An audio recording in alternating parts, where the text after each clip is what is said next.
Acción grande, perfecto. Exacto. Ahora sí. Listo. Mil disculpas, muchachos. Me puede la tecnología. Entonces, muchas gracias por la invitación, muchachos. Mi nombre es Carlos Arteaga Mejía, soy médico internista graduado de la Universidad de Antioquia. En este caso, pues vamos a hablar sobre lesión renal aguda en urgencias, aunque mi enfoque va a ser un poco dado más a que ustedes puedan entender de una forma básica cómo va a ser el enfoque de la lesión renal y usualmente darle tratamiento a las complicaciones inmediatas de la lesión renal aguda, más que el tratamiento pues crónico o dependiendo de la causa, que es como un tema un poco más grande y mucho más complicado. Hablaremos un poco de la definición, sobre todo de la nueva definición que apareció en las nuevas guías Código de este año, en la nueva clasificación. Les voy a recordar un poquito de la fisiopatología porque eso es importante para poder hacer el enfoque clínico y determinar la etiología y con eso determinar el tratamiento tanto general como las medidas del control de las complicaciones y el tratamiento específico. Entonces, para que más o menos me entiendan, la enfermedad renal es un espectro que va desde la lesión renal aguda hasta la enfermedad renal crónica. Eso depende del tiempo en el que se desarrolle la enfermedad. Usualmente después de 3 meses hablamos de enfermedad renal crónica, cuando hay una lesión, digamos que funcional y estructural. Antes de 3 meses uno lo podría englobar como una enfermedad renal aguda y los primeros 7 días hablaríamos de lesión renal aguda como tal. Esto puede, digamos, ir variando con el tiempo. Algunas lesiones renales agudas se resuelven en las primeras 48 horas, otras persisten de una forma más prolongada, por eso se convierten en enfermedad renal aguda, y aquellas que nunca logran una recuperación completa de la función renal podrían quedar, digamos, en el tiempo enmarcadas dentro de la enfermedad renal crónica. Entonces, en cuanto a la definición, digamos que una definición un poquito más clásica que la utilizábamos hace mucho tiempo, era la que hablaba acerca de un síndrome clínico, porque esta, digamos, enfermedad en realidad no es una enfermedad propiamente dicha, sino la manifestación de otras situaciones que usualmente ocurre de una forma abrupta en los primeros 7 días y que va a llevar a una disminución de la función renal. Esto se lleva, digamos, como consecuencia a una acumulación de productos nitrogenados, disminución del gasto urinario, pero lo más importante de la lesión renal aguda es que es potencialmente reversible y eso es lo que la hace diferente de la enfermedad renal crónica, porque cuando uno tiene una creatinina de 2 en el tiempo y se mantiene en el tiempo, pues eso nunca va a volver a estar en 1. Pero si usted tenía una creatinina de 0,7 y llegó en algún momento por algún insulto a tener una creatinina de 1,5 a 2, pues lo ideal sería que con las medidas de tratamiento usted pueda recuperar su creatinina basal. En la nueva guía hablan sobre la presencia de una o más anormalidades en la función o en la estructura, que eso es un cambio importante porque antes solo hablábamos de función y que se ocurre pues dentro de los primeros 7 días de alteración, siempre y cuando haya un contexto clínico apropiado.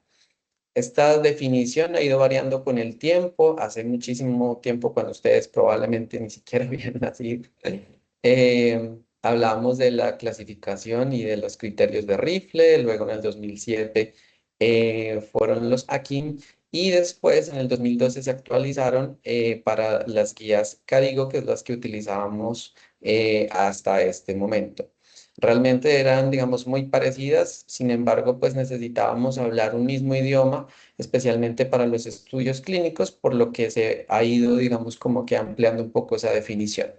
En cuanto al cambio, en cuanto a la definición clásica, se respeta todavía esta elevación de la creatinina sérica por encima de 0,3 miligramos por decilitro con respecto a la basal en 48 horas, o que se eleve más de 1,5 veces la basal en los últimos 7 días, o que tenga un gasto urinario por debajo de 5,5 mililitros kilo hora en 6 o más horas, porque eso, digamos, ya se conocía. Sin embargo, para esta nueva definición agregaron esto y es la elevación de la cistatina C más de 1.5 veces con respecto a la basal en los últimos 7 días, aunque este es un criterio pues que va a ser difícil de implementar porque no en todos los lugares tenemos cistatina C y en no todos los lugares y no todos los pacientes van a tener una cistatina C basal como para poder hacer la comparación y ver si está elevado más de 1.5 veces.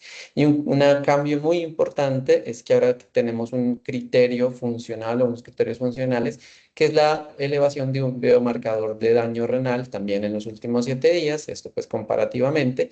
Sin embargo, pues esto tiene sus problemitas en nuestro medio que vamos a discutir enseguida. Aunque tenemos, digamos que la creatinina, que es nuestro caballito de batalla, la creatinina tiene muchos problemas con respecto al diagnóstico de la lesión renal, y es que la sensibilidad es limitada. Cuando uno tiene una lesión renal aguda y nos damos cuenta por la elevación de la creatinina, usualmente ya han pasado por lo menos 48 horas desde el momento en que se produjo la lesión y usualmente los pacientes tienen que tener como una pérdida aproximada del 50% de la función para poder ver la elevación de la creatinina. Esa elevación, aparte de todo en la creatinina, tiende a ser un poco más gradual, más lenta desde el momento de la lesión. Y esto puede demorar más o menos entre 24 a 72 horas, que eso podría no ser problemático en lesiones leves, pero en las lesiones graves nos limitan el tiempo de acción.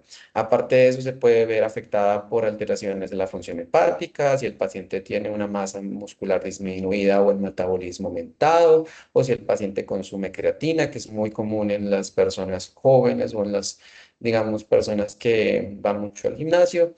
Pueden haber algunas variaciones en la analítica, o sea, de cómo se toma la muestra, cómo se analiza en el laboratorio. A veces hay elevaciones de la creatinina sin que haya un daño real del riñón en el uso de diuréticos, en el uso de IECA, SARA-2 y SGLT2 o algunos medicamentos que tienen inhibición de la secreción tubular y algunas elevaciones fisiológicas como en el embarazo. Por eso ellos proponen que deberíamos utilizar la cistatina C como una alternativa de, digamos, de la evaluación de la función o de la estructura también de la función renal. Y esto es porque tiene una mayor sensibilidad, especialmente en todas esas situaciones en las que la creatinina podría tener una menor sensibilidad, como en los pacientes caquéticos que tienen problemas neurológicos y todo lo que les acabo de mencionar. Y este es un marcador que tiene, digamos, que evalúa la función, la filtración endógena y que no se afecta de la misma forma que la creatinina, por eso, digamos, es un poco más confiable. Aparte de eso, se eleva mucho más tempranamente. Algunos dicen que 6 horas a 12 horas desde el momento de la lesión y tiene una mayor discriminación con un área abajo de la curva 0.82, pues que eso para efectos prácticos significa que tiene un mejor desempeño en la evaluación de la función renal. La clasificación, esta es la que teníamos hasta el 2012 y que conservábamos desde la última actualización CADIGO, pero esta es la, bueno, y en esto para recordarles pues que en ese entonces decíamos lesión renal aguda, CADIGO 1, a CADIGO 2, CADIGO 3 y esa era toda la clasificación que teníamos. Ahora la clasificación la divide según estos criterios. Básicamente coge los mismos criterios, solo que le da el valor de C1, C2 o C3. Si el criterio que utilizamos es la elevación de creatinina, más de 1.5 veces, más de 2 veces o más de 3 veces o un valor absoluto mayor a 4, o si el paciente tiene alguna indicación de diálisis independiente del valor de creatinina, o si utilizamos el gasto urinario y hacemos una evaluación de si tiene menos de 0.5 mililitros por kilo hora en 6 a 12 horas, en más de 12 horas, o está con una prácticamente en anuria menos de 0.3 en más de 24 horas o en anuria por 12 horas. Y el biomarcador, digamos, de daño que podríamos utilizar se clasificaría como B0 o B1 en caso de que esté positivo o negativo. Eso implicaría que entonces uno podría tener una lesión renal aguda, CADIGO C1 o C2 con una U0, que sería como un gasto urinario normal, y B si tuviéramos digamos, el biomarcador disponible, sería 1 si es positivo o 0 si es negativo. En la actualidad, como no tenemos ese biomarcador disponible, lo que hacemos es ponerle PX. Y estos son todos los biomarcadores que nos ofrece la guía que podríamos utilizar para determinar pues como ese nuevo criterio. Hay algunos biomarcadores funcionales como el que les acabé de contar que es la cistatina C. Estos otros biomarcadores de estrés que se utilizan especialmente en las unidades de cuidados intensivos pues en países desarrollados que se llaman NephroCheck, que incluye el TIMP2 y el IGF-beta 7 y otros marcadores de daño específico. De todos estos, los que más suenan son la interleuquina 18 y el NGAL. Sin embargo, digamos, el problema es que no todos están validados, no todos están aprobados por FDA o por la agencia europea, mucho menos pues en nuestro medio. Entonces esto nos queda un poco faltando, pero puede que con el tiempo podamos disponer de ellos con mayor facilidad. Las estatinas se la tenemos en algunos lugares, el problema es que sigue siendo pues un laboratorio costoso y que no siempre nos ofrece cambios en las conductas. En cuanto a la fisiopatología, este es como más o menos un esquema clásico de cómo se interpreta las causas. Para ustedes, yo creo que lo clásico es como lo prerrenal, lo intrínseco y lo postrenal. Lo prerrenal básicamente incluye todo lo que pase antes del riñón y en algunos casos y en algunos libros como este texto pues clásico que se llama Comprehensive Clinic Nephrology, se habla sobre acidemia prerrenal. Eso incluiría todo lo que cause problemas de bomba, o sea, en el corazón, todo lo que altere el contenido de la sangre, o sea, por pérdidas, o en su defecto, que se forme un tercer espacio. Todo lo intrínseco sería todo lo que, digamos, que pase dentro del glomérulo o dentro del riñón, y todo lo postrenal, básicamente, lo que pase después del cáliz. Y lo más común, usualmente, es que sea prerrenal, que es lo más frecuente. Lo intrínseco en el hospital llega a ser muy importante en los pacientes hospitalizados, casi en el 40% de los casos. Y lo postrenal es lo menos frecuente, pero usualmente es lo más fácil de tratar. Entonces, para que recuerden, lo prerrenal básicamente está asociado a, espérenme que yo creo que estoy como en postura. Básicamente es lo que está asociado a hipoperfusión o a bajo flujo. Eso significa que si yo tengo una situación que me causa hipoperfusión por cualquier razón y eso baja la perfusión renal, entonces eso es lo que me lleva a una lesión renal prerrenal. Esto básicamente porque si ya sea por bomba, por ejemplo, en el caso de un choque cardiogénico, se disminuye la perfusión glomerular, se disminuye la tensión dentro del glomérulo y aunque el riñón tiene ciertos mecanismos de compensación como el cierre de la arteria eferente y apertura o vasodilatación de la eferente para mantener la presión intraglomerular, esos mecanismos usualmente se sobrepasan y por eso se produce la lesión. En estos casos, como el problema se da antes del riñón, ahí no hay una lesión estructural, por lo cual la función tubular usualmente se mantiene. Y esto, pues básicamente es una lesión más fácil de tratar, usualmente incluso algunas resuelven solas en 48 horas y usualmente con la resolución, digamos, con la restauración de la perfusión, ya sea con líquidos o con vasoactivos, usualmente uno tiene pues como resolución de la lesión. Lo problemático es cuando esa lesión se prolonga y puede llevar a una progresión, a una lesión intrínseca que se llama una necrosis tubular aguda, que ya les voy a enseñar. Esto es como un resumencito simplemente de todos los mecanismos de compensación, pero no me voy a dedicar pues como a mostrarles esto y esto, aunque se ve como muy, muy horrible. Ahí ven, que esto no me deja bajar esto ahí. Digamos que es como un resumen de todas las posibles causas de una lesión renal aguda prerrenal. No les diría que se tiene que grabar absolutamente todo, sin embargo, casi todas las situaciones que llevan a una lesión prerrenal llevan a disminución de la perfusión renal. Por darles un ejemplo y de los menos comunes, por ejemplo, si uno tiene una cirrosis o una desnutrición o alteraciones hormonales, eso usualmente lleva a una disminución en la síntesis de albúmina, la hipobilirrubinemia a disminución de la presión linfática, eso aumento de la extravasación del líquido a un tercer espacio y por tanto disminución del volumen efectivo circulatorio. Y si disminuye todo el, digamos, volumen intravascular efectivo, pues eso disminuye la presión de perfusión renal y por tanto una lesión renal aguda. Todo lo que ustedes puedan ver en este cuadro finalmente va a llevar a la misma situación y es a disminución de la perfusión o a veces incluso disminución del volumen efectivo y por tanto hipoperfusión renal. La lesión renal prerrenal, más o menos así, más o menos como para que se lo memoricen ahora que tienen tiempo, sería como pérdida de volumen efectivo, o sea, todo lo que me cause pérdida de sangre, o sea, por ejemplo, una hemorragia o de volumen por una deshidratación. Algunos pacientes pueden tener pérdidas renales por el sobreuso de diurético o una formación de un tercer espacio, que puede ser incluso en la sepsis, porque hay una vasodilatación o en su defecto con la pancreatitis, que también causa un tercer espacio. Las alteraciones de la bomba, o sea, todo lo que cause problemas del corazón, una falla cardíaca, un choque cardiogénico, un infarto, una tromboembolia pulmonar que vaya a alterar el ventrículo izquierdo, todo lo que produzca vasodilatación sistémica sin pérdida del volumen, o sea, el uso de antihipertensivos a altas dosis, la cirrosis, la anafilaxia y en casos graves el choque séptico.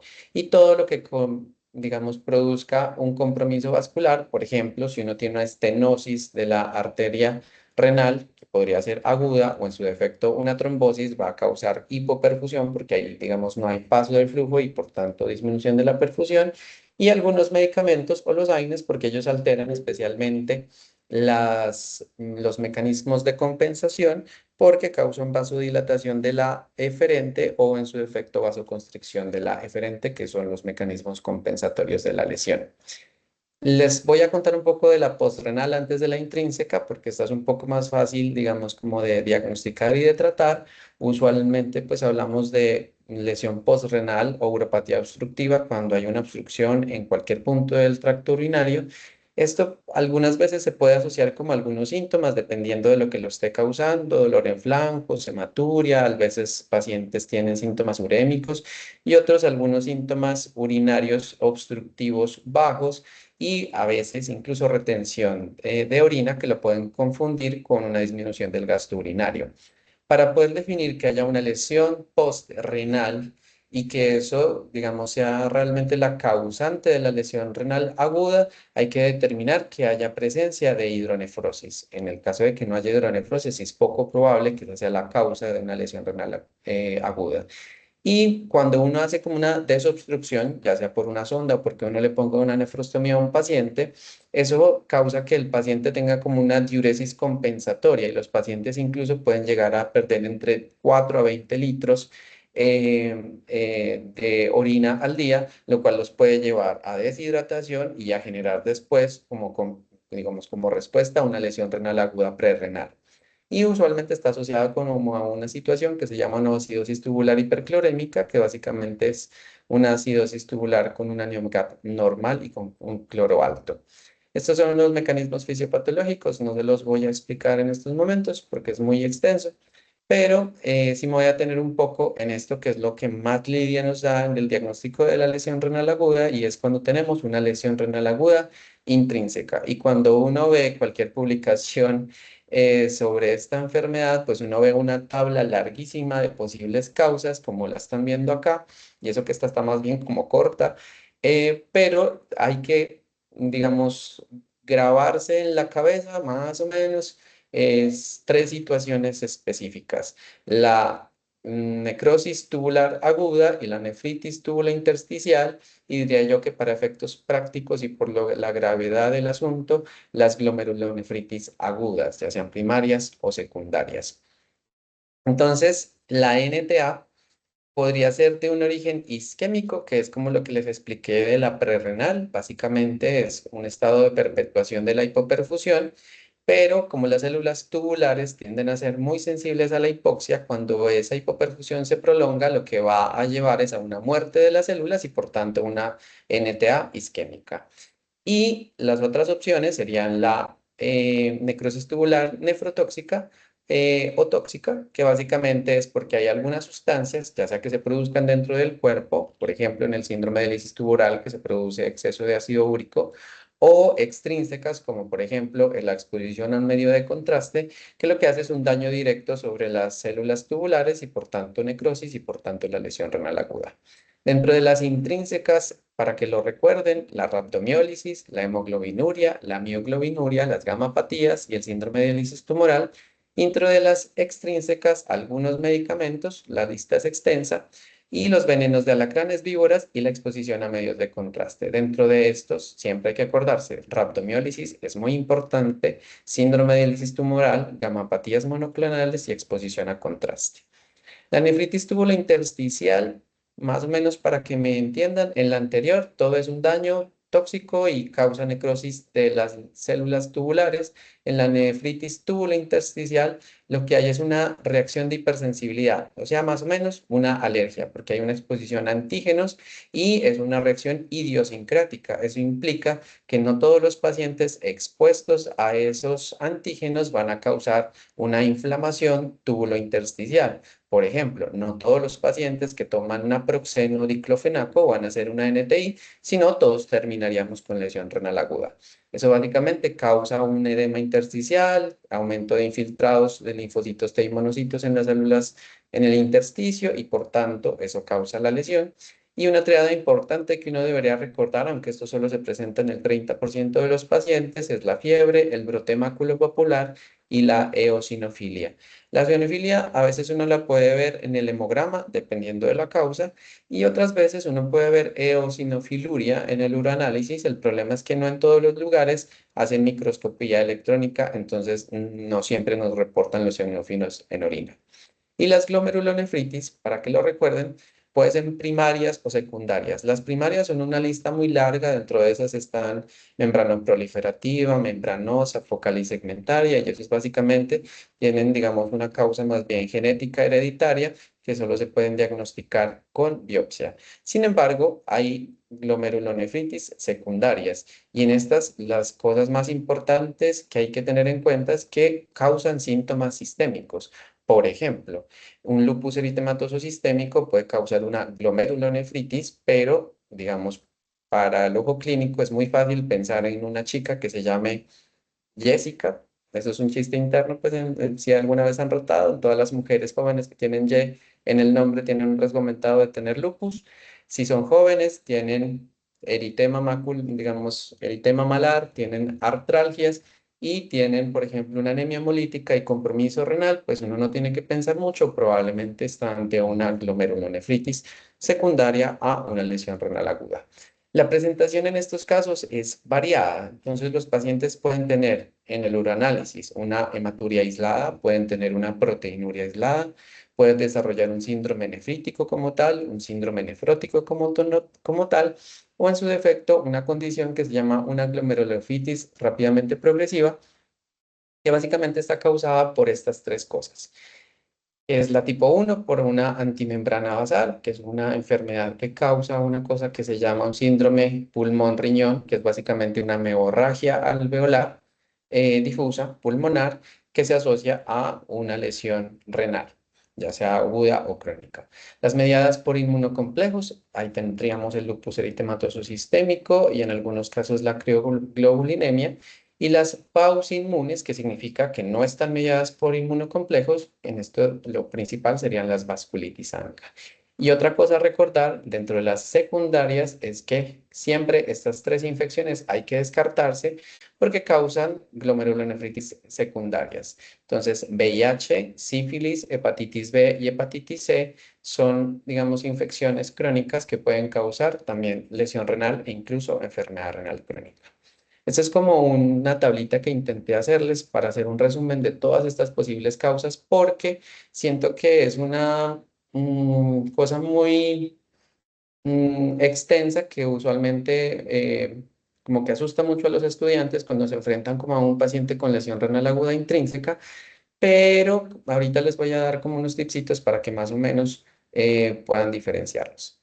Entonces, en el enfoque clínico, cuando uno tiene una lesión renal aguda, lo primero que uno se tiene que preguntar y lo que les van a preguntar en el hospital cuando estén pasando en ronda, mm, es si esto es agudo sobre crónico o esto es crónico. ¿Por qué?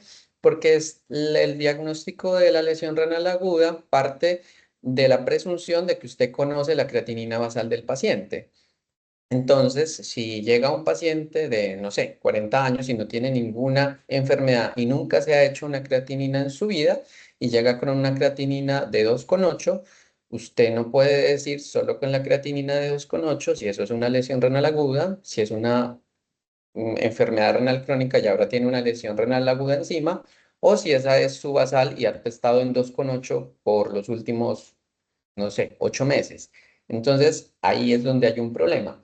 Entonces, lo primero que uno debe hacer cuando uno tiene un paciente con una creatinina elevada es definir eso. Si uno tiene un componente agudo únicamente, si uno tiene una lesión renal aguda sobrecrónica o si uno tiene una enfermedad renal crónica establecida. ¿Por qué? Porque si yo tengo una enfermedad renal crónica establecida, pues yo no voy a tener que hacer tanto esfuerzo para recuperar la función renal del paciente y no voy a tomar medidas extremas para poder volver al basal. En estos casos, lo que yo siempre les digo a los estudiantes es, hay que ir al contexto clínico primero. No es lo mismo tener un paciente de 40 años con una creatinina de 2,8 que no tiene ninguna enfermedad, porque uno ahí dice, algo debe estar pasando que lo llevó a ese punto. Pero uno duda un poquito más si el paciente tiene hipertensión arterial, tiene una diabetes mellitus tipo 2 que no está controlado, ya tiene una neuropatía diabética, tiene retinopatía diabética, porque ahí uno dice como, bueno, o sea, probablemente la creatinina de ese señor no estaba en 0,7, podría haber estado en 2 y ahora está en 2,8, entonces ya no voy a hacer el esfuerzo de que baje hasta 1, sino hasta 2. Entonces, más o menos a uno ahí se va dando cuenta. Y hay que prestar atención sobre todo al compromiso orgánico, precisamente porque si yo tengo problemas cardíacos, problemas renales, problemas neurológicos o algún otro compromiso que hable sobre un compromiso de órgano específico, uno podría decir que de pronto ya las lesiones vienen con un tiempo prudencial. Aquí otra cosa importante, la ecografía renal. ¿Por qué? Porque los riñones pequeños, usualmente menores de 9 centímetros, ya hablamos de que ya hay un compromiso crónico, la pérdida de la diferenciación corticomedular o una cortical disminuida, en algunos textos menor de 10 milímetros, en otros lados menor de 6 milímetros, ya nos hablan de que ese riñón tiene una enfermedad renal crónica. Y otras dos circunstancias que pasan en enfermedad renal crónica avanzada y es que el paciente ya tiene anemia o tiene un hiperparatiroidismo secundario. Y para que esa anemia encaje dentro del, digamos, contexto de cronicidad, pues tendría que tener una anemia normocítica normocrómica, porque es lo usual en la enfermedad crónica, con una ferritina normal o alta, una transferrina baja y una saturación de transferrina normal o baja. Eso es importante porque no es lo mismo que yo tenga una lesión renal aguda y ahora tenga una anemia ferropénica y que tenga una ferritina de 8, porque entonces ahí mi pensamiento va a ser como, ve, ¿será que ese señor tiene una anemia y está sangrando y tiene ferropenia y entonces por eso tiene una lesión renal aguda prerrenal? A que si el paciente tiene una creatinina de 2 y ya tiene una enfermedad renal crónica y no tiene pérdidas macroscópicas, entonces digo, ve, de pronto lo que tiene es una enfermedad crónica ya establecida y esta anemia es secundaria a la enfermedad renal crónica. Y en el hiperparatiroidismo secundario, básicamente lo que les van a preguntar en ronda es una PTH por encima de 4 y el valor es 170, aunque ese valor se sacó de unos estudios más bien viejitos que se hicieron como en los 80s y se ha ido revaluando en el tiempo. Incluso los estudiantes de medicina interna intentaron revaluar eso hace más o menos 1 o 2 años. Se sigue manteniendo ese valor, sin embargo, uno podría tener valores más bajos como un punto de corte, sin embargo, eso pierde pues como sensibilidad para el diagnóstico. La guía nos dice, utilice la última creatinina que conozca en el último año. Si no la conoce, entonces uno podría hacer una evaluación retrospectiva. Si el paciente llegó con una creatinina de 4, después bajó a 3, después bajó a 1 y después bajó a 0,7, pues su basal era 0,7. Pero pues eso es un análisis retrospectivo que no nos sirve para tomar decisiones cuando estamos corriendo con un paciente. Sin embargo, otras veces dice, utilice la creatinina de cuando llegó al hospital. Eso puede ser útil si el paciente llega con una creatinina de 2 y después sube a 3, entonces uno dice, bueno, tiene una lesión renal aguda. El problema es que si el paciente llega con una creatinina de 8, yo empiezo a correr, pero no sé si tengo que salvarle el riñón o si lo tengo que meter en diálisis y dejarlo ahí. Y ellos proponen otra medida que es básicamente calcular como lo que uno esperaría que el paciente tenga para su edad, y es básicamente asumir que uno tiene una tasa de filtración de 75 y hace una regla inversa con la ceca de EPI, pues como en en las cositas que uno tiene para hacer ese cálculo, y con eso más o menos hacer un cálculo de cuánto tendría de creatinina si yo asumo que ese paciente tiene una tasa de filtración de 75. Eso depende pues como de la edad. Y con eso, a partir de ahí, empezar a trabajar. Después de que uno ya establece el diagnóstico, uno debería clasificarlo y entonces uno les pregunta a veces a los estudiantes y bueno, ¿yo para qué clasifico esa vaina? Entonces, muchachos, digamos C1, U1, B0, que sería como el más fácil y el más leve, pues te permite hacer un estudio juicioso, tranquilo, relajado, no hay problema, yo le voy a pedir todos los estudios, pero cuando ya tengo un 2 o un 3, entonces yo tengo riesgo de progresar a una enfermedad más complicada que va a requerir diálisis, o si tengo de entrada una lesión renal aguda, CAIGO C3, pues lo primero que me tengo que preguntar yo es, ¿ese señor necesita diálisis o no necesita diálisis? Porque si no necesita diálisis, pues me da tiempito de pedirle los estudios, ver qué va pasando y si progresa, pues lo meto a diálisis. Pero si el paciente de entrada llega a una urgencia dialítica, pues usted corre en círculos, luego respira, luego se acuerda de esta charla y toma las decisiones que tiene que tomar. Lo que dicen los textos, y es verdad, es si usted ya diagnosticó y ya clasificó y lo que va a hacer es como un ejercicio juicioso de diagnóstico, lo primero que se tiene que descartar es lo postrenal. Y para descartar lo postrenal, pues usted necesita una ecografía en la mayoría de los casos. En muy pocos casos uno utiliza un Orotac, pero eso es cuando uno quiere ver especialmente obstrucciones intrarrenales por cálculos, pero en la mayoría de los casos usted con un ultrasonido, pues, con una ecografía va a lograr demostrar que haya obstrucción y como les dije, para poder achacarle la, digamos, etiología de la lesión renal aguda a lo obstructivo, debe haber hidronefrosis y usualmente bilateral. Si yo veo que hay obstrucción, pues lo que tengo que hacer es básicamente desobstruir. ¿Y cómo voy a desobstruir? Dependiendo de dónde esté la lesión. Si yo tengo un tumor que me está presionando el uréter en la parte superior, pues yo le pongo una sonda y no estoy haciendo nada. Lo que tengo que hacer probablemente es ponerle una nefrostomía. Si yo lo que necesito es desobstruir porque tiene una próstata de este tamaño, y lo que quiero es que el paciente orino porque está haciendo una retención urinaria, pues le paso una sonda. A veces no se pueden pasar sondas, entonces uno pues, pudiera hacer una punción suprapúbica. Entonces, lo primero es lo postrenal. Si yo encuentro la obstrucción, hay que desobstruir. ¿En dónde? En donde esté la obstrucción. Si yo no sé, entonces le pido ayuda al urólogo, porque entonces el urólogo va, evalúa, dice, ah, bueno, si a este le voy a pedir una nefrostomía o le voy a pasar una punción suprapúbica de una vez, y pues eso es lo que tendríamos que hacer. Si yo ya descarté que eso no es postrenal, me queda que sea prerrenal o que sea intrínseca. Y aquí, pues, digamos, los textos nos dicen que hay que hacer como un examen juicioso, pedir algunos exámenes, un uroanálisis. Y si yo sé que es prerrenal, lo que tengo que hacer es básicamente reponer el volumen efectivo. Y yo lo puedo hacer, pues, con líquidos o con otras cosas que vamos a hablar enseguida. Y si hay respuesta y recupera la función renal, pues no tengo que pensar mucho. Si un paciente tenía una diarrea de alto gasto, llegó con una lesión renal aguda, yo le puse líquidos y la lesión renal aguda mejoró y volvió a su basal, pues era una lesión renal aguda prerrenal, secundaria a la deshidratación y no tengo que pensar mucho.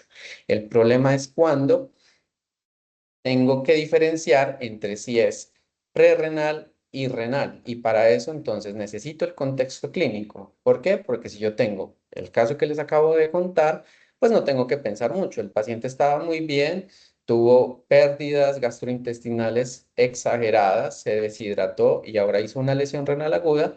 Entonces probablemente tenga una lesión renal aguda prerrenal. ¿Cómo me puedo dar cuenta?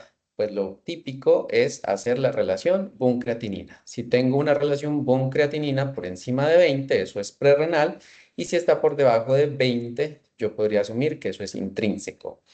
Entonces, esa relación es lo primero que usted tiene que pensar cuando está enfrentándose a si es intrínseco y si es renal, y si concuerda la relación buncreatinina con el contexto clínico, pues usted no piensa mucho. Usted dice, eso es una prerrenal y lo voy a tratar.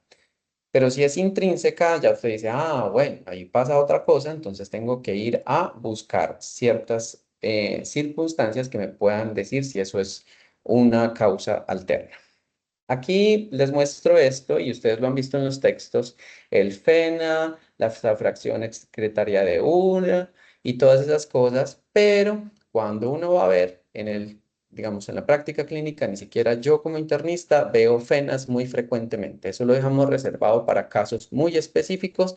Para ustedes, en el día a día, lo que necesitan es el contexto clínico, la relación con creatinina y, muy especial, el uranálisis. En la lesión renal aguda prerrenal, usualmente, como todo pasa antes del riñón, todas las funciones están preservadas. Eso indicaría que uno podría tener una densidad normal o aumentada si el paciente está deshidratado y podría tener algunos cilindros, que usualmente en estos casos son cilindros diálinos.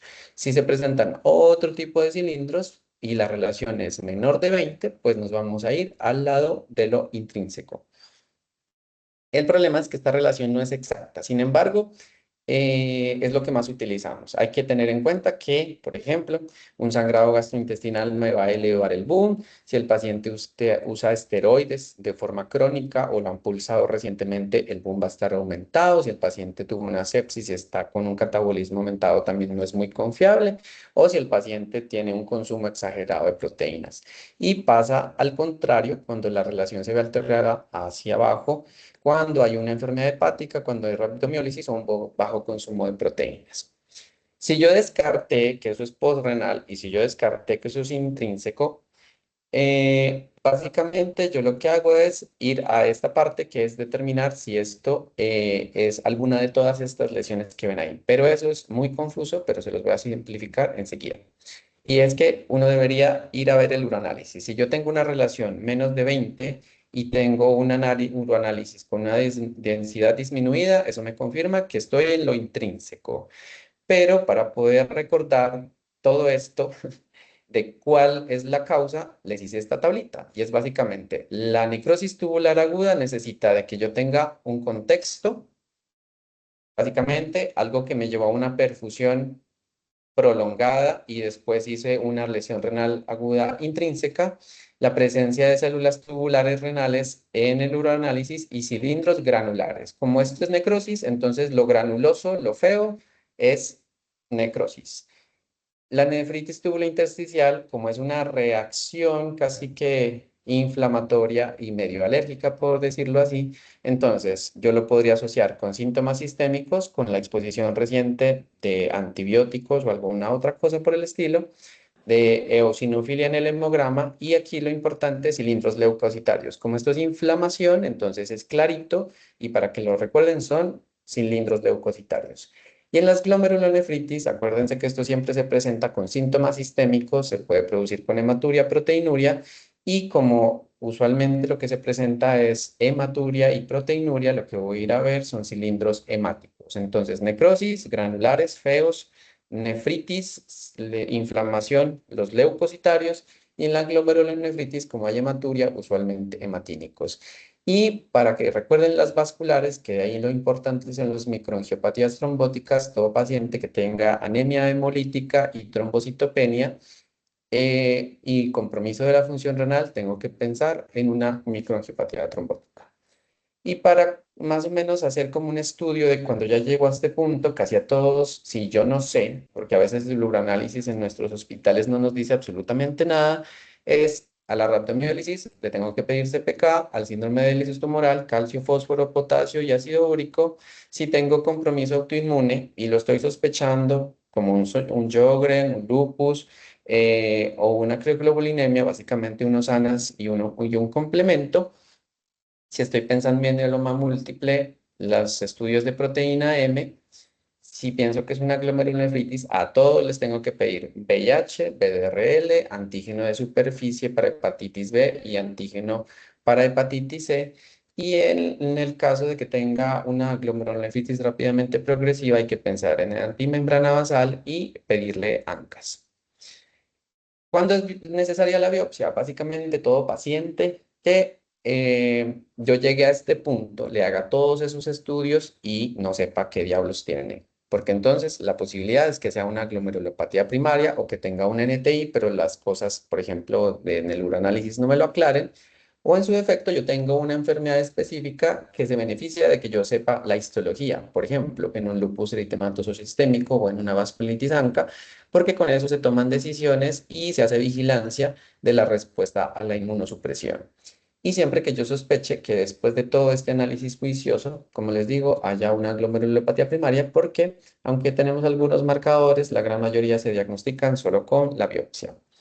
El tratamiento es básicamente hacer un manejo de prevenir complicaciones, preservar la función renal, evitar que el paciente llegue a la diálisis y pues que no se muera. Tendríamos algunas, digamos, medidas que las vamos a dividir de la siguiente manera. Hay medidas generales que se le deben hacer a todos los pacientes. Hay que manejar las complicaciones, básicamente la hipercalemia, la acidosis y la sobrecarga. Hay tratamientos específicos dependiendo de la causa de la lesión renal y básicamente la terapia de soporte renal, que es en los pacientes que están en urgencia dialítica. Entonces, yo les dije que tendríamos estas dos situaciones: pacientes en C2, U2, B0 o B1 que tienen riesgo de progresar a la forma más grave, perdón. Y tenemos otros pacientes que son los que están en C3, U3, B0 o B1, que son los más graves, que podrían o no estar cerca de necesitar terapia de soporte renal. Entonces, los que están en C2, básicamente les voy a hablar de C2 porque es lo más fácil, o U2. Uno podría evaluar el riesgo de progresión haciéndole una cosa que se llama un test de furosemida, y es básicamente en esos pacientes, siempre y cuando el paciente no esté hipovolémico, no esté obstruido o no tenga alergia a la furosemida, es darle una carga de furosemida que podría estar entre 1 a 1,5 miligramos por kilo y se da en bolo. Usted le da el bolo y lo que hace es hacer un análisis del gasto urinario. Si es mayor de 200 en 2 horas, eso significa que el paciente tiene una buena respuesta a la diuresis y probablemente va a progresar bien. Pero si usted le mete todo ese montón de furosemida y el paciente sigue con un gasto urinario menor de 200 en 2 horas, eso implica que el paciente probablemente va a progresar a un código 3 y a necesitar terapia de soporte renal. Y en esos casos, usted lo que hace es llamar al internista o llamar al nefrólogo, básicamente. Esta es como la tabla que dice la CADIGO sobre las indicaciones de diálisis, y aunque pues están muy larguitas porque nos dan como algunas indicaciones urgentes y algunas indicaciones relativas, digamos que en términos generales es lo mismo que conocemos de hace muchos años, que es el A, E, I, O, U. Entonces, si usted está en un código 3, usted tiene que pensar obviamente paralelamente en el diagnóstico, pero lo primero es, ¿ese señor necesita diálisis o no necesita diálisis? Entonces, ¿qué voy a ir a hacer? Unos gases arteriales para ver cómo está el pH. pH menor de 7,2. Entonces, lo que tiene que hacer es tratar la acidosis, que ahorita vamos a hablar a ver cómo. Y si no mejora a pesar del tratamiento, entonces diálisis. La E, la hipercalemia grave, en algunos textos mayor a 6,5, en la guía mayor a 6. Eso implica usted tiene hipercalemia grave con o sin manifestaciones electrocardiográficas, entonces decide ponerle medidas antihipercalemia, reevalúa, el paciente mejoró, se queda quieto, no mejoró, empeoró, ahora está cerca de hacer una TB, pues ¿qué tiene que hacer? Empezar a hacerle diálisis. Las intoxicaciones por sustancias dializables van por otro lado, más al lado pues, de la toxicología. La sobrecarga en los pacientes, como lo hablamos en el código C2 o en los pacientes código 3 que están con una hipervolemia importante por sobrecarga, pero que adicionalmente no responden al uso de furosemida o que de entrada están anúricos, porque si usted es tanúrico y tiene hipervolemia y está con edema pulmonar, derrame pleural, edema periférico y no tiene cómo orinar eso, entonces usted lo que necesita es diálisis. Y la uremia, pero básicamente la uremia que se asocia a síntomas, o sea, que yo tenga usualmente un BUN por encima de 100, a veces por encima de 200 y tenga manifestaciones clínicas. Yo siempre les digo cabeza, corazón, sangrado. Entonces, cabeza, encefalopatía, corazón, pericarditis y sangrado, que sea una diátesis hemorrágico, que el paciente empiece a sangrar. Entonces usted, digo 3 empieza a pensar, necesita diálisis, A, E, I, O, U, no tiene ninguna de las anteriores, me voy a relajar, voy a buscar, voy a vigilarlo de cerca y voy a buscar la etiología. Las medidas generales, a todos hay que suspenderles los posibles nefrotóxicos. Eso incluye dipirona, diclofenaco, que a veces vemos que se los ponen a los pacientes en ortopédicos y que salen después de una cirugía de cadera porque les duele mucho y en la cirugía sangró como 5 litros, la tuvieron que transfundir 2 unidades de glóbulos rojos, pero le dejan diclofenaco para el control del dolor, por ejemplo. O el omeprazol, que es un causante muy frecuente de lesión renal aguda y de enfermedad renal crónica. En todos hay que optimizar el volumen y la presión de perfusión, idealmente en los pacientes prerrenales. Pero hay algunos pacientes que están en NT y NTA que inadvertidamente también están medio hipovolémicos. Uno podría utilizar algunos líquidos, ahorita vemos cómo, para mejorar esa perfusión. Considerar el soporte hemodinámico avanzado en los pacientes que están en choque y requieren norepinefrina o algún otro vasoactivo. Hay que ajustar la dosis de medicamentos. Por ejemplo, los pacientes que están con una sepsis y que tienen, no sé, una neumonía y le pusieron piptazo a la dosis máxima y completa, muy bien las primeras 48 horas, pero después, y si hay lesión renal aguda, usted tendría que ajustar ese antibiótico o ese medicamento a la función renal actual del paciente.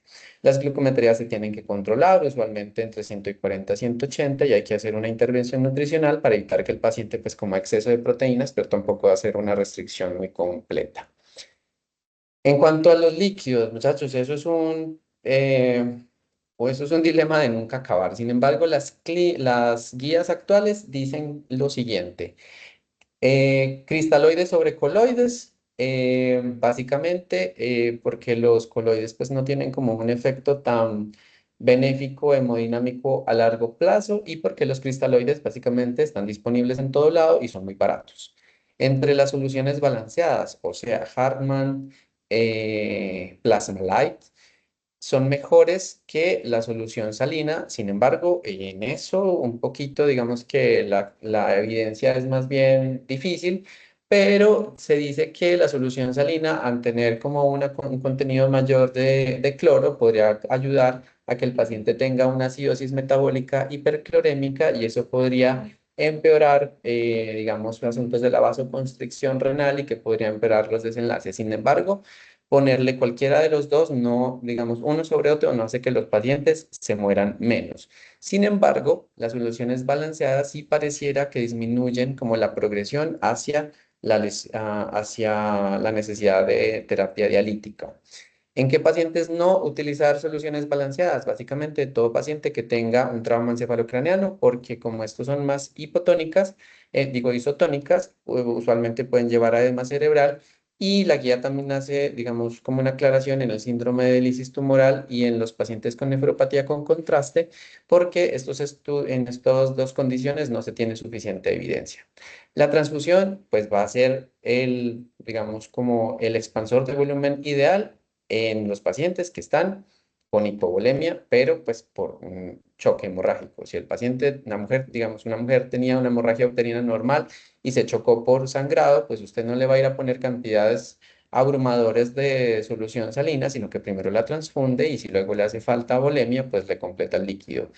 Y el uso de vasoconstrictores en los casos seleccionados, si los pacientes están en choque o cuando tienen alguna enfermedad específica que se beneficia de un vasoactivo. Por ejemplo, los pacientes que tienen lesión renal aguda slash síndrome hepatorrenal, porque en esos casos pues la terlipresina sería el manejo ideal.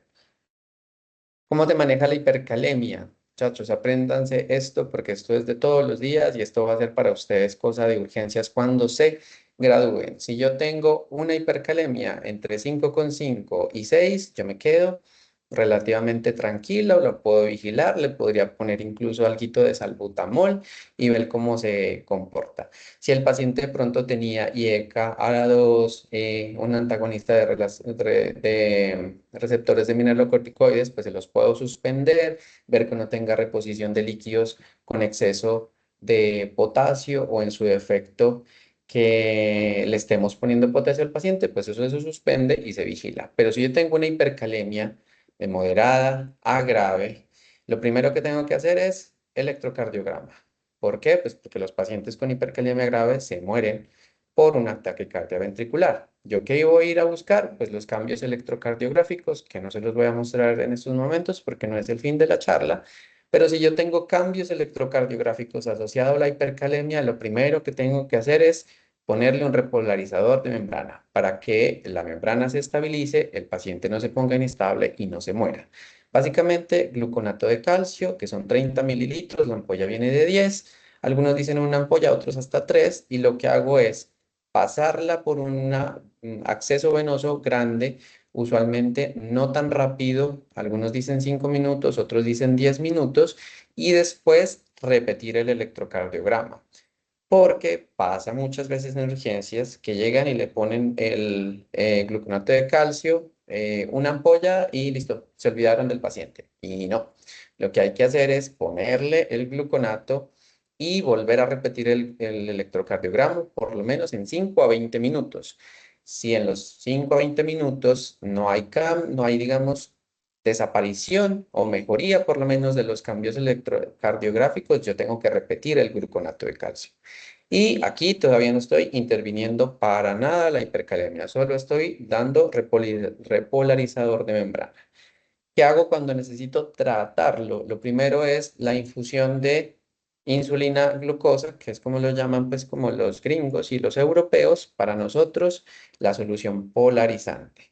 Básicamente son 10 unidades de insulina en estos momentos glulicina porque no tenemos cristalina, pero idealmente sería insulina cristalina y darle una carga de glucosa de 25 gramos. Eso se traduce en 50 mililitros de dextrosa al 50 o 125 de dextrosa al 20, pero en nuestro medio conseguir esas concentraciones de dextrosa es muy raro, no las tenemos altamente disponibles, tenemos máximo hasta el 10%. Entonces, básicamente van a ser 200 cc de dextrosa al 10% con 10 unidades de insulina cristalina. Y si no tienen cristalina, podrían utilizar insulina glulicina. Básicamente tienen que vigilar al paciente porque entonces el paciente podría hacer hipoglicemia. Si el paciente está hipoglicémico antes de que usted le inicie la infusión, usted debería ponerle mejor una infusión de glucosa al 10 de más o menos 50 cc horas por 5 horas, incluso después de terminar la solución polarizante, porque algunos pacientes hacen hipoglicemia. Y evidentemente usted nunca le va a pasar un bolo de insulina en Hartmann, porque lo he visto y ha pasado y los pacientes llegan hipoglicémicos a UCE o a UCI. De forma concomitante, usted podría utilizar beta 2, o sea, salbutamol, ya sea en PUF, que básicamente utilizamos el mismo esquema cuando tenemos una crisis asmática o una exacerbación de EPOC, o si no, lo pueden poner nebulizado de 10 a 20 miligramos. Y tenemos hace poco estos medicamentos que son como unos removedores de potasio, pero de forma gastrointestinal, que en el medio tenemos uno que se llama ciclosilicato de sodio y circonio, que eso suena como un trabalenguas, pero que se llama Lokelma.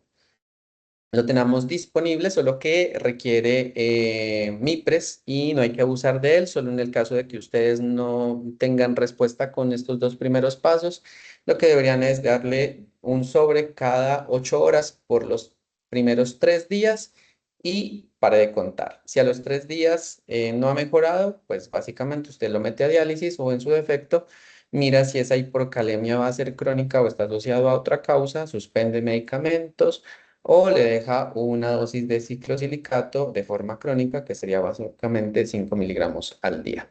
Y si después de todo esto, como vimos en las indicaciones de diálisis, no mejora, pues hay que meterlo en diálisis. La acidosis es otro tema, digamos que controvertido, porque en realidad tratar la acidosis sirve para que los médicos estén tranquilos.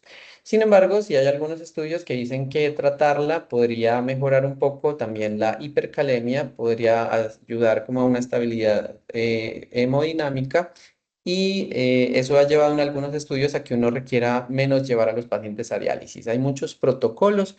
El más reciente es este estudio que se llama VICAR UCI 2, que le daban una ampollita de bicarbonato de 4,2% y eso más o menos son 125 a 250 cc.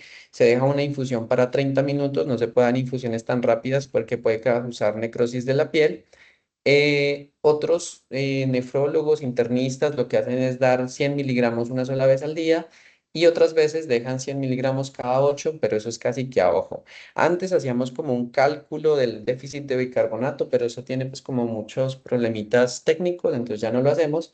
Hay que tener en cuenta que como esto es bicarbonato de sodio, nos puede dar hiperglicemia, porque eso se pasa en dextrosa, nos puede dar hipernatremia.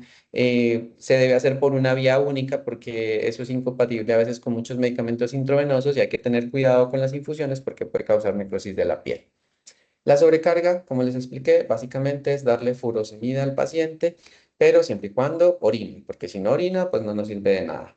Esto es una tablita que tiene la nueva guía que me pareció interesante porque te dice como ponle 1 miligramo por kilo, evalúa cómo va, si no mejora, entonces ponle el doble de la dosis cada 6, cada 12 horas, si no mejora, le puedes poner una tiacida y si finalmente no mejora, incluso ellos recomiendan que le podrían poner una infusión de furosemida de 5 a 10 miligramos hora. Y finalmente, si no mejora, ahí sí evaluar la posibilidad de diálisis. Sin embargo, en nuestro medio no utilizamos pues como muy comúnmente la infusión de furosemida. En cuanto al tratamiento específico, muchachos, así muy a grandes rasgos, es darle el tratamiento de base a la patología que esté causando la enfermedad. La rhabdomiólisis necesita líquidos. El síndrome de lisis tumoral, líquidos y rasburicasa, que es el medicamento que va a disminuir el ácido úrico. En algunos casos de NTI se puede poner esteroides sistémicos en pulsos de 250 miligramos por 3 días y después se deja un desmonte de prednisolona de 60 miligramos para 3 meses. Las glomerulonefritis, muchachos, eso es una cosa, digamos, como que tienen que aprender con el tiempo. Y es que si ustedes tienen la sospecha de un lupus eritematoso sistémico y que está causando una glomerulonefritis y una lesión renal aguda, tienen que mandar los estudios básicos, ANAS, ENAS, complemento y perfil de SAF y inmediatamente llamar al internista o incluso al nefrólogo o al reumatólogo porque esos pacientes usualmente necesitan pulsos de esteroides que se deben hacer a las ya, ponerles inmunosupresión avanzada, eso depende de ciclofosfamida, de rituximab, otras cosas, y en algunos pacientes hacer recambios plasmáticos, y la microangiopatía trombótica también. Todo paciente con enfermedad renal, pues, lesión renal aguda, que tenga anemia hemolítica no inmune y trombocitopenia, usted se tiene que preguntar en si es una microangiopatía trombótica y llamar inmediatamente al internista o al nefrólogo porque esos pacientes también van a requerir pulsos de esteroides y recambios plasmáticos. No sé si con todo este retraso que tuvimos tenemos tiempo para desarrollar un caso clínico, pero yo creo que ya está muy tarde. Me dicen si quieren que lo hagamos porque esto es más como un, como una aplicación de todo lo que les acabo de contar, pero depende de ustedes. Ay, a mí sí me gustaría, doctor, por favor. Bueno, entonces así sean tres, pues les voy a explicar. Les voy a poner un casito. Entonces, este caso es un señor, no sé, ChatGPT me ofreció esa imagen, lo puse así. Es un hombre de 72 años, pues nació y es residente en Yanumal, es agricultor, está casado, tiene 6 hijos. Bueno. Y el señor tiene como antecedentes una hipertensión arterial, dislipidemia y una hiperplasia prostática. Fuma como loco, tiene un IPA de 32 y aunque tiene una prescripción de losartán y de tamsulosina, la utiliza de forma muy ocasional. El señor tiene un cuadro crónico de un dolor lumbar que es de características mecánicas. Sin embargo, el señor dice que utiliza y ha utilizado todos los analgésicos posibles que le ha dicho el señor de la esquina: acetaminofén, acetaminofén con codeína, tramadol, diclofenaco, dexametasona, nada lo mejora. Y en la última semana incluso lo despierta, empezó a tener parestesias en miembros inferiores, dolor urente en las plantas y finalmente una debilidad con edema de miembros inferiores asociados, por lo que decide consultar. Incluso 48 horas antes de ingresar, tiene una diarrea de alto gasto que pareciera que se asocia pues como a síntomas virales porque un familiar tuvo los mismos síntomas. Entonces, tenemos un paciente con presión de 154/89, una frecuencia normal, frecuencia respiratoria bien, saturando límite, pero ya tiene 98%, 28 de FiO2 con la cánula, no tiene fiebre, se ve con las facies abotagadas, supuestamente está pálido, a veces parece amarillo, pero en realidad está pálido. Y tiene crépitos en las bases y como un murmullo vesicular disminuido globalmente, incluso un edema de miembros inferiores de grado 2. ¿Esto está tapando los laboratorios o pueden verlos? Es que esta cosita no se me desaparece. Sí se pueden ver los laboratorios. Ok. Entonces tenemos un hemoleucograma que no tiene pues como muchas alteraciones, al menos en la línea blanca. Tiene una. Espérenme, que aquí se me perdió. Ahí ya. Tiene una anemia con una hemoglobina de 9. Miren que es de volúmenes normales. Tiene una hemoglobina corpuscular normal y un ancho de distribución de 17. O sea, tiene una anemia normocítica, normocrómica y heterogénea. Tiene una creatinina de entrada de 3,5 con un boom de 28 y no pareciera tener pues como muchas alteraciones en los electrolitos. El potasio está con 4,9, más bien como limítrofe, y el resto de la función hepática está normal, o sea que pues hasta ahí no parece tener otra causa. Le pedí a ChatGPT que me organizara toda esta historia clínica y me hizo lo siguiente. Entonces, tenemos un hombre de 78 años, tiene hipertensión, dislipidemia, hiperplasia prostática y un tabaquismo pesado y tiene dos cuadros, digamos, bien claritos. Uno crónico, que es el dolor lumbar, que ya tiene banderas rojas porque finalmente lo despierta en la noche, no se de analgésicos y tiene síntomas neurológicos, y un cuadro agudo que es una diarrea de alto gasto. Y a resaltar que tiene una exposición a múltiples analgésicos, dentro de ellos los AINES. Y el examen físico tiene la presión arterial elevada, tiene una palidez generalizada, tiene signos de congestión, recuerden que está con oxígeno, crépitos, edema de miembros inferiores y tiene disfunción renal que ahorita no sabemos si es aguda o crónica. Podría ser probablemente crónica porque el señor tiene hipertensión, dislipidemia, hiperplasia prostática y vemos una anemia normocítica normocrómica heterogénea. Entonces, ahí es cuando nuestra mente de internistas no internistas empieza a funcionar. Entonces, yo podría decir, bueno, ¿qué posibilidades diagnósticas tiene este man? Entonces, podría ser postrenal, porque la hiperplasia prostática le podría estar obstruyendo la vía inferior y podría causar hidronefrosis y tener una enfermedad renal crónica. Podría tener un cáncer de próstata, porque el señor entonces tiene un cáncer de próstata, tiene obstrucción hacia abajo, tiene hidronefrosis y probablemente ese dolor lumbar podría ser metástasis del cáncer de próstata, que usualmente son lesiones plásticas. Podría decir que tiene una lesión prerrenal, porque entonces puede que todo esto simplemente sea un dolor, porque tiene una fractura, porque es osteoporótico y simplemente ahorita está con una lesión renal aguda porque tuvo una diarrea de alto gasto y es por deshidratación y la diarrea. Podría ser intrínseca porque puede que esa diarrea lo haya llevado a una NTI isquémica, podría ser una NTI por la exposición a AINES, podría ser un mieloma porque es un hombre, tiene dolor lumbar, tiene anemia, disfunción renal y como el problema en la columna también. Podría ser una glomerulonefritis secundaria. Puede que el señor tenga VIH y no se haya dado cuenta, una hepatitis B y no haya sabido y esté haciendo una cosa secundaria. O en su defecto, todos estos síntomas simplemente son distractores y el señor tiene una vasculitis ANCA, que a veces hay vasculitis ANCA que se presentan sin síntomas sistémicos. Entonces, ¿yo qué tengo que hacer? Pues lo que les decía ahora. Primero, preguntarme, ¿esto es agudo, agudo sobre crónico o crónico? Para eso, recuerden, necesito una ecografía, ver si tiene anemia y si hay un perfil ferrocinético que lo soporte y si hay hiperparatiroidismo secundario. Y para eso yo pido PTH, calcio, fósforo y vitamina D para poder hacer un análisis. La primera pregunta era esa, la segunda pregunta era si es postrenal y para eso necesito también entonces una ecografía, me sirve para las dos cosas. Y para definir si es prerrenal o intrínseca, yo necesito hacer la relación Boone-creatinina y necesita un uranálisis para ver si hay sedimento raro que me indique cuál es la posible causa. En este caso clínico específico, pues uno tiene que ir como avanzando un poquito en otras cosas y es que el señor llegó con congestión, entonces le voy a hacer una radiografía de tórax para ver qué tan congestivo está en los pulmones, porque puede que esté inundado y necesite que yo le haga alguna intervención.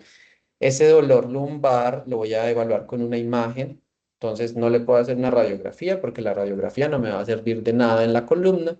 No le puedo hacer un TAC contrastado porque le meto contraste a esa lesión renal o a esa enfermedad renal crónica y entonces me tiro el riñón. Le voy a hacer gases porque la creatinina está más bien como elevadita, que tal que tenga una creatinina basal de 0,5 y ahorita está en 3 punto algo, podría ya estar en código 3. Y como estoy pensando que de pronto pueda que tenga un cáncer de próstata, pues le pido un antígeno de próstata. Esta es los estudios complementarios. Miren por acá. Entonces la creatinina pasó de 3,5 a 3,9. Entonces ya aquí yo tengo un análisis y es que, bueno, en el primer día 3,5, en el segundo día 3,9. O sea que como mínimo sí debe tener una lesión renal aguda, porque si yo tomo como basal su creatinina de ingreso, ahorita aumentó más de 0,3, o sea, aumentó 0,4, o sea que por lo menos tendría un código 1 si ese fuera su basal, pero pues no sabemos, ¿cierto? Segundo, la ferrocinética. No lo vamos a analizar a profundidad con sus valores normales y disminuidos, pero básicamente ese perfil que tiene ahí es un perfil de enfermedad crónica. No hay ferropenia, entonces va acorde con cronicidad. Y por acá tengo la PTH, el calcio y el fósforo. Acuérdense, el hiperparatiroidismo secundario de la enfermedad renal crónica es PTH alta, calcio bajo, fósforo alto y una vitamina D normal o baja. En este caso yo tengo un calcio que no les puse el valor ahí normal, pero está alto, entonces está elevado. Por encima de 11 ya es anormal, 10,5 en algunos casos. Fósforo está normal, PTH está normal y vitamina D está bajita, por debajo de 20 ya se consideraba bajita. Tiene un PSA que para su edad está normal y unos gases arteriales que no se los puse completos, pero si bien está con una acidosis metabólica, por el momento no tiene una acidosis grave que requiera una intervención inmediata. La radiografía de tórax, evidentemente, me está mostrando acá un edema pulmonar, esos son infiltrados, bilaterales, parailiares, difusos y puede que tenga un derrame pleural del lado izquierdo. La ecografía renal, que eso fue lo primero que pedimos, nos mostraba simplemente unos riñones de tamaño casi que normal, un poquito aumentados de tamaño. Tenía como un poquito de la pérdida de la relación córtico-medular y algo de hiperintensidad en la cortical, que son algunos hallazgos que pueden indicar cronicidad y si tiene una hiperplasia prostática, pero nada grave. Entonces, hasta este momento, ¿tenemos signos de cronicidad? Tendría algunas cositas en la ecografía y la anemia de enfermedad crónica.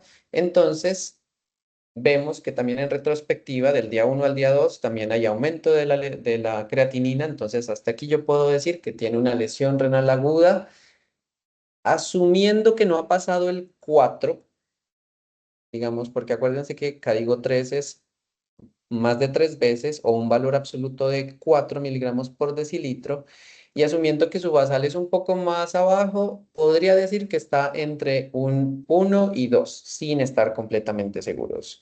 No sé porque todavía no le he medido gasto urinario en estas primeras 24 horas porque las enfermedades de poli no tienen tiempo para hacer el gasto urinario y pues no tenemos el biomarcador, entonces BX. Y posiblemente es sobre una enfermedad renal crónica.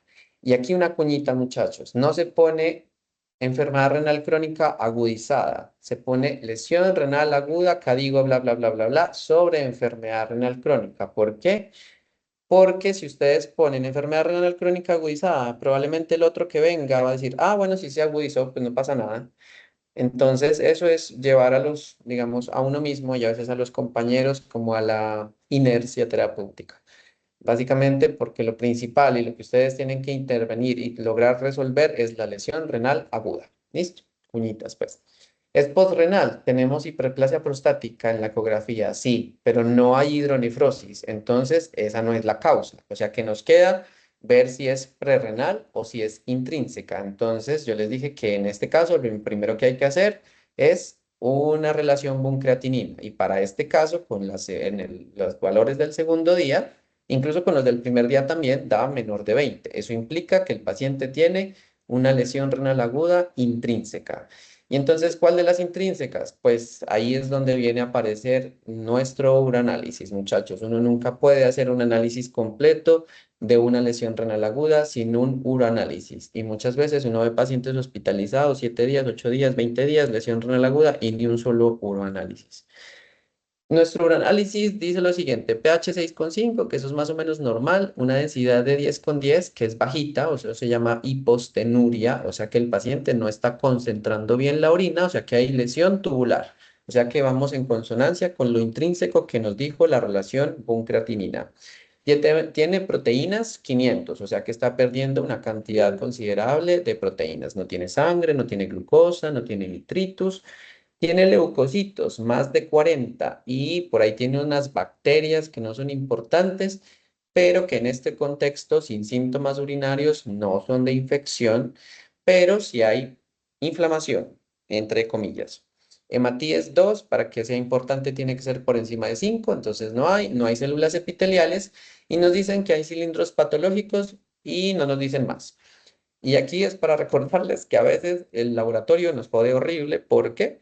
Porque uno quisiera que nos diga cilindros dialinos, cilindros granulosos, cilindros leucocitarios, y muchas veces en muchos hospitales no hacen microscopía, entonces no nos dicen qué tipo de cilindros son. A veces simplemente nos dicen cilindros y otras veces no nos dicen nada, entonces nos quedamos en las mismas. Entonces, en resumen, hombre, 78 años. Hasta el momento tenemos una lesión renal aguda, digo C2, sobre una enfermedad renal crónica posiblemente. Tiene una anemia de enfermedad crónica. Se dieron cuenta que no tenía un perfil de hiperparatiroidismo secundario, sino que el paciente tenía hipercalcemia y que al tener la PTH normal es una hipercalcemia independiente de PTH. Entonces, hay que ver de dónde se está produciendo y tiene un dolor lumbar crónico con banderas rojas. Ya descartamos lo postrenal, ya descartamos lo prerrenal, entonces nos quedan todas estas intrínsecas, que podría ser por la diarrea que se prolongó, sí, pero es que el señor lleva 8 meses enfermo. Podría ser la NTI, sí, pero habría que ver qué tanta cantidad de AINES tomó y cuándo fue la última vez que lo tomó. Podría ser una glomerulonefritis por un lupus a los 78 años en un hombre, poco probable. Por un VIH, por una sífilis, por una hepatitis B, una hepatitis C, sí, hay que descartarlo, entonces hay que pedir todo el perfil infeccioso. Y una vasculitis ANCA, pues también podría pasar, porque podría que ser que todos estos sean distractores. Sin embargo, si algunos ya se lo están imaginando, aquí lo más probable es un mieloma múltiple. Y en esos casos, lo que tenemos que pedir son los laboratorios que evalúan proteínas monoclonales, o sea, electroforesis de proteínas, inmunofijación sérica, cadenas livianas, kappa y lambda, y con eso se hace una evaluación de la proteína M. Entonces llegaron radiografías que le complementaron la gente de urgencias, tiene todas estas lesiones líticas en la calota, otras lesiones líticas en los huesos del hombro y del húmero, y tiene un montón de lesiones líticas en la columna. Y aparte de eso, la electroforesis, que fue lo primero que salió con este pico acá en región gamma, que básicamente nos hace el diagnóstico de un mieloma múltiple. Entonces, después llegó la inmunofijación, las cadenas libres, ya sabemos que esa IgG escapa, Y aquí más o menos para que, ay, no les puse el muñequito. En mieloma múltiple es el CRAB, C, hipercalcemia, perdón, C es de hipercalcemia, R es de renal, A es de anemia y B es de bones, lesiones líticas. Y aunque este paciente pues va a requerir una quimioterapia específica, pues en algún momento va a requerir manejo de su hipercalcemia, de su acidosis si sigue empeorando y si sigue progresando su lesión renal aguda, puede que incluso la terapia de reemplazo renal. Hubiese querido pues tener más tiempo para explicarles más cositas, pero creo que eso era todo. Si tienen preguntas, aunque ya está tarde, pues como ustedes quieran.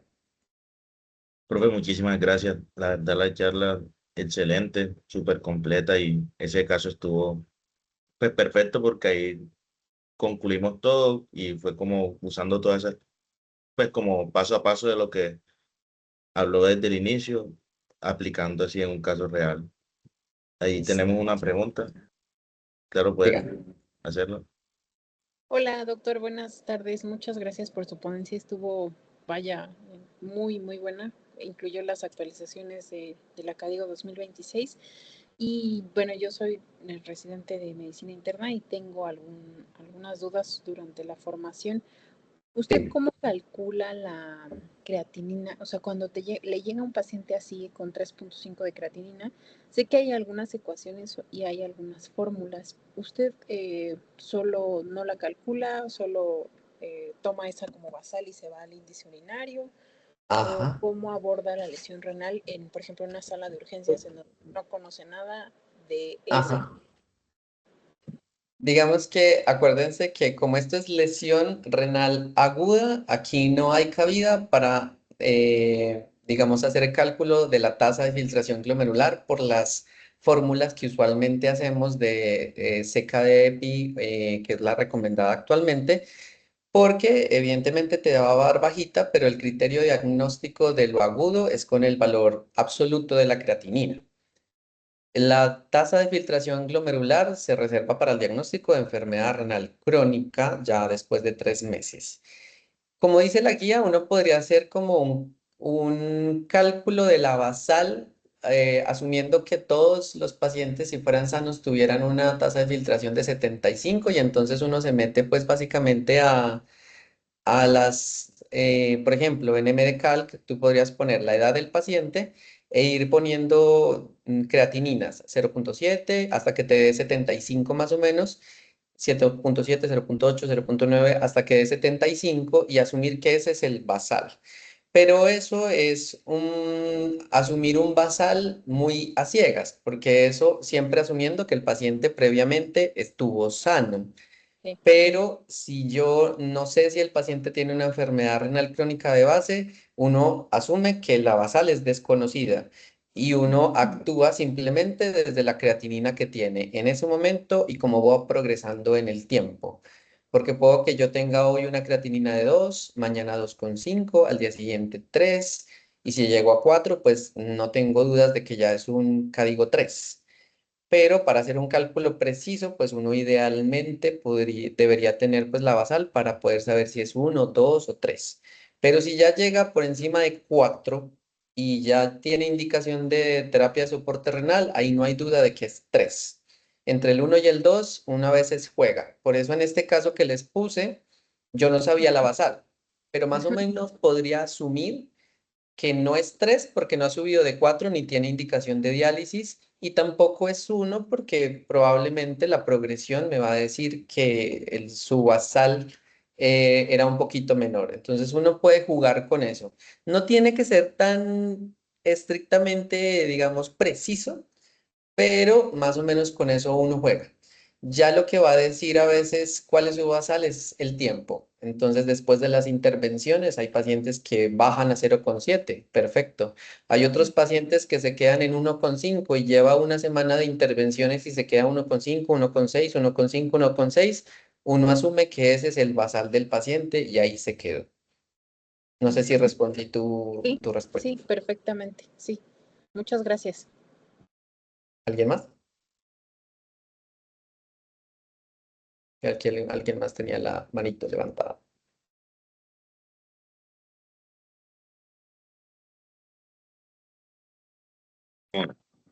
Yo sí, buenas noches. Hola. Bueno, pues primero que nada, muy completa, perdón, charla y muchas gracias por eso, pero tenía tal vez una observación y una controversia para usted, doctor. Mm. Ja.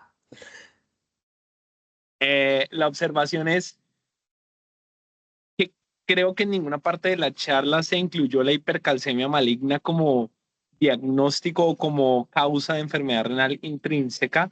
Y en este caso que usted expuso del mieloma múltiple, pues claro, la hipercalcemia es un factor contribuyente, pero no hay que olvidar que la hipercalcemia es una urgencia oncológica y hay que tratarla mucho antes de que llegue la electroforesis de proteínas, de que llegue la resonancia, que lleguen las radiografías, todo, De porque acuerdo. eso el calcio hay que bajarlo Sí, como totalmente. sea, con De líquidos, acuerdo. diurético, De acuerdo. bifosfonato, bueno. Entonces, esa es la observación. Ahora, la controversia es, en un paciente con esta función renal como la del caso que usted presentó, ¿usted realmente preferiría hacerle una resonancia versus una tomografía con contraste endovenoso? La pregunta es por si existe la nefropatía por contraste. Porque ya sabemos que la nefropatía por contraste endovenoso es mucho menos frecuente de lo que inicialmente se pensaba y al que hay que tenerle miedo es al contraste arterial. Y a Sí, mí me daría más miedo una resonancia con medio de contraste, a menos que se pueda hacer simple, por supuesto, porque si bien no se puede calcular la función renal basal del paciente, no sé si haya o si exista riesgo de fibrosis sistémica nefrogénica y ahí uno diría una resonancia con gadolinio, pues sí. Digamos que la nueva evidencia con respecto a la nefropatía por contraste es básicamente que si usted necesita un contraste de forma urgente, usted no lo debe retrasar si el beneficio de la tomografía supera el riesgo. Eso también teniendo en cuenta que el paciente puede tener una función renal normal y usted pues no le va a pasar nada al paciente.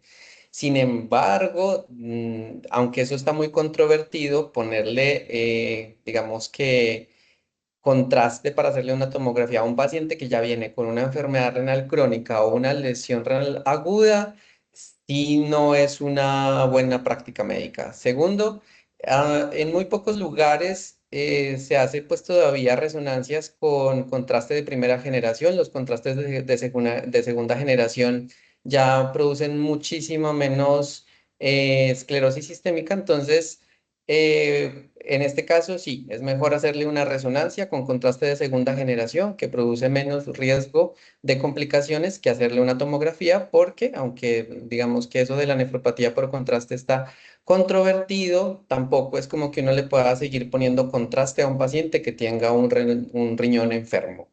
Que uno tenga una creatinina aceptable y uno le tenga que hacer un estudio urgente porque es la única forma digamos que depende de cuál sea el beneficio, pero en el resto de los pacientes, si se benefician de hacerle una resonancia, mejor una resonancia contrastada de segunda generación.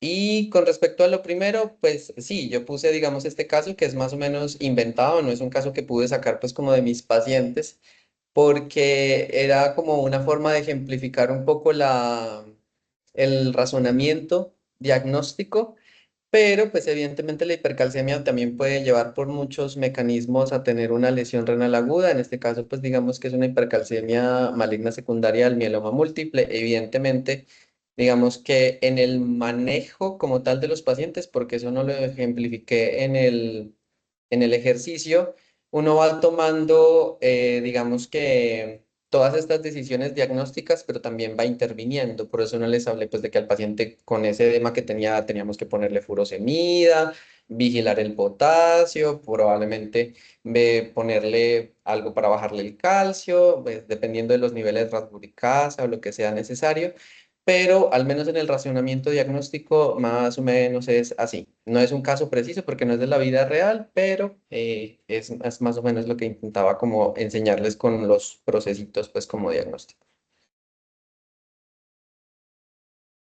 ¿Algo más? Bueno, muchachos, muchas gracias por la invitación. Espero que les haya quedado claro. Muchísimas gracias, doctor. Feliz noche. Y muchas Dale, gracias a todos los igualmente. que asistieron. Hasta luego. Hasta luego, doctor. hasta luego, doctor.